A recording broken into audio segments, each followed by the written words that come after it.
నమస్కారం. జై శ్రీమన్నారాయణ. నిజమైన ప్రశ్నలు ఎలా ఉండాలో చూద్దాం. కృష్ణుడు గీతలో సదాచార్యుడి దగ్గర ఒక శిష్యుడు తన సందేహాలను తెలుసుకునేటప్పుడు ఎలా ప్రవర్తించాలి, ఏ పద్ధతులను అనుసరించాలి అని వివరంగా చెప్పాడు. తద్విద్ది ప్రణిపాతేన పరిప్రశ్నేన సేవయా ఉపదేక్షంతి తే జ్ఞానం జ్ఞానినస్తత్వదర్శినః అని 4వ అధ్యాయంలో 34వ శ్లోకంలో కృష్ణ పరమాత్మ చెప్పాడు. పరమాత్మ తత్వాన్ని తెలిసిన జ్ఞానులకు సాష్టాంగ నమస్కారం చేసి వినయంతో ప్రశ్నించి శుశ్రూష చేసి ఆత్మతత్వం తెలుసుకోవాలి. నిజమైన జ్ఞానాన్ని పొందిన ఆచార్యులను ఆశ్రయించి అనుమానం తొలగిపోయేదాకా వినాలి, వినమ్రంగా ఉండాలి. ఆచార్యులకు ఎదురుగుండా నిలబడి వినకూడదు, ఒక పక్కకు ఒదిగి నిలబడి వినాలి. అలా వినయంగా అడిగినప్పుడు ఆచార్యులు పూర్తిగా సమాధానం చెప్తారు అని చెప్పాడు. మనం మన సందేహాలను ప్రశ్నలుగా అడుగుతూ ఉంటాం. అలాంటప్పుడు మన ఉద్దేశం ఏమిటో ఓసారి పరిశీలించుకోవాలి. ఆ ప్రశ్న అడగడంలో ఎటు వాళ్ళని ఇబ్బంది పెట్టడమా, లేక నిజంగా మనకు సందేహం ఉందా, ఎందుకోసం అడుగుతున్నాం అని ఒకసారి పరిశీలన చేసుకోవాలి. అసలు ముందు ప్రశ్న ఎలా ఉదయిస్తుంది? రామాయణం లేక భారతం చదువుతున్నాం అనుకోండి. లోకంలో ఎన్నో చూసాం, కానీ ఈ గ్రంథాల్లో ఉన్న చాలా విషయాలు మొదటిసారిగా మన అనుభవంలోకి వస్తున్నాయి. రాముడు గురించి చాలా మంచి విషయాలు చదివాం. అలా చదివినప్పుడు అందులో వాళ్ళని చాటుగా ఉండి చంపాడు అని, సీతను అగ్నిప్రవేశం చేయించాడు అని చదివాం. అలా చదవగానే రాముడు ఎందుకు ఇలా తప్పులు చేశాడు అనుకుంటాం. అలాగే భారతం చదువుతుంటాం. అర్జునుడు శిఖండిని ముందుంచుకొని భీష్ముడిని అస్త్ర సన్యాసం చేయించాడు. అశ్వత్థామ చనిపోయాడని ధర్మరాజుతో అబద్ధం చెప్పించి ద్రోణాచార్యుడిని చంపాడు అని చదువుతాం. ఇలాంటి విషయాలు చదివినప్పుడు ఎందుకు వీళ్ళు అవతార పురుషులయ్యి ఉండి తప్పులు చేశారు అని అనిపిస్తుంది.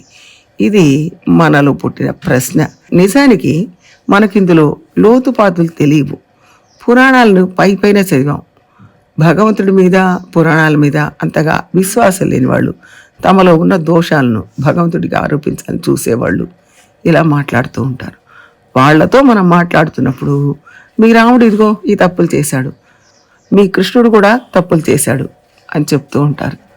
అలాంటి మాటలు మనం వినకుండా, మనసుకు పట్టించుకోకుండా వెళ్ళిపోవడం మంచిది. కానీ మన మనసులో కూడా కొంచెం అలాంటి భావన కలిగినప్పుడు వాళ్ళు అన్న మాట మనకు మంచిగా అనిపిస్తుంది. వెంటనే మనం ఒక ఆచార్యుల దగ్గరికి వెళ్ళి రాముడు ఇలా చేశాడు, సబబే అంటారా అని అడుగుతాం. ఇప్పుడు మనం అడిగిన ప్రశ్న ఎక్కడి నుంచి వచ్చింది? పుస్తకం మొత్తం మనం చదవలేదు, కాస్త అలా పైన చదివాం. మన మనసులో భగవంతుడు తప్పు చేయడు కదా, చేశాడంటే వేరే ఏదో అర్థం ఉంది కదా, ఉంటుంది. భగవంతుడు తప్పు చేయడు కదా, చేశాడంటే వేరేదో అర్థం ఉంటుంటుంది అనే భావన కూడా ఉండి, అయినా ఎవరో మనల్ని ప్రేరేపిస్తే సందేహం వచ్చింది, అందుకే సందేహిస్తున్నామా అనేది మనం అడిగే విధానాన్ని బట్టి, వాడే పదాన్ని బట్టి తెలిసిపోతుంది. నిజంగా రాముడు దోషం చేశాడు అని అడుగుతున్నారా, లేక రాముడు దోషం చేస్తాడా, నాకు ఇది అర్థం కావట్లేదు అన్న ఉద్దేశంతో అడుగుతున్నారా అని ముందు క్లియర్ చేసుకోవాలి. ఏ రకంగా అడుగుతున్నామని ముందు మనం మన ప్రశ్నల్ని సరిగా తయారు చేసుకొని అప్పుడు తెలుసుకోవడానికి వెళ్ళాలి. ఓపెన్ హార్ట్తో వెళ్ళాలి. అనుమానాలు అడిగేటప్పుడు అలా ఓపెన్ హార్ట్గా ఉన్నప్పుడే వాళ్ళు ఇచ్చే సమాధానాలు మనం స్వీకరించగలుగుతాం.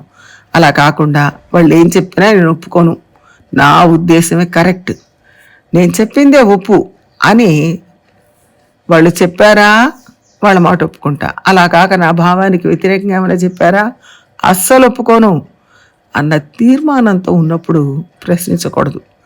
మన జీవితంలో అన్నీ మనకు సక్రమంగా జరుగుతున్నంత వరకు ఏ సందేహం రాదు. ఏవైనా ఇబ్బందులు మొదలు కాగానే దీనికి ఎవరి కారణం, ఏది కారణం అని ప్రశ్నలు మొలకెత్తుతాయి. వెనకటి రోజుల్లో ఓ నష్టం జరిగింది, ఓ కష్టం వచ్చింది అంటే కుటుంబంలో పెద్దవాళ్ళు ముందు నీలో లోపం ఏమిటి, నువ్వేం చేశావు అని అడిగేవాళ్ళు. ఉదాహరణకు పిల్లలు బంతి ఆట ఆడుతూ ఒక ఇంటి కిటికీ మీద బంతిని పడేశారు. అప్పుడు ఆ అద్దం పగిలిపోయింది అంటే ముందు మన పిల్లవాడిని నువ్వు ఎందుకు అట్లా కొట్టావు, అది తప్పు కదా అని అడిగేవాళ్ళు. కానీ ఇప్పుడు అలా అడగట్లేదు. మీ కిటికీ ఇటు పెట్టుకోవడం మీదే తప్పు, బంతి తగిలితే పగిలిపోయి అద్దం పెట్టుకుంటారా, అందులో మా పిల్లాడు తప్పే ఉంది అని రివర్స్లో అడుగుతున్నారు.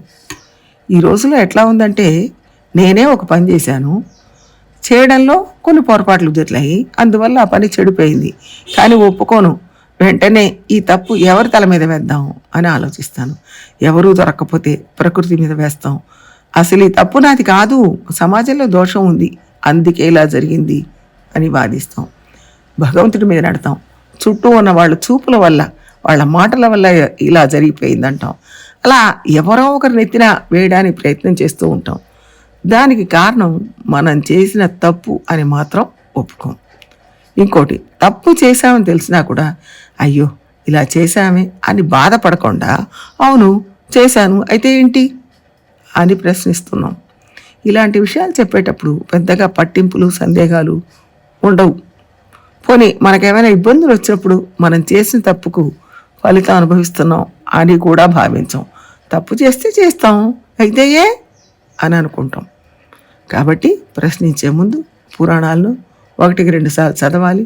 ఒక సందేహం వచ్చింది అనగానే దాన్ని ఇంకో రకంగా వక్రీకరించి ప్రశ్నలు అడగడం, దాన్ని వాళ్ళకు తోచినట్టుగా రాసేసి దీనికి ఎవరు సమాధానం చెప్పలేకపోతున్నారు, మాకు కాబట్టి ఇంత గొప్ప సందేహం వచ్చింది అని చెప్తారు. 1-2 సార్లు 3 సార్లు చదివితే అందులో దోషం లేదని తెలుస్తుంది. నిజంగా అర్థం కాక అడిగిన ప్రశ్నలు కూడా ఉంటాయి. అలా అడిగితే తప్పనిసరిగా పెద్దవాళ్ళు సమాధానాలు చెప్తారు. ఎప్పుడూ కూడా మంచి గురువులు శిష్యులను ప్రశ్నలు అడగండి అడగండి అని ప్రోత్సహిస్తారు. వాళ్ళు అడిగిన ప్రశ్నలకు ఓపిగ్గా మళ్ళీ ఆ విషయంలో సందేహం రాకుండా వివరంగా జవాబులు చెప్తారు. ఇది మన సనాతన ధర్మానికి ఉన్న గొప్పతనం.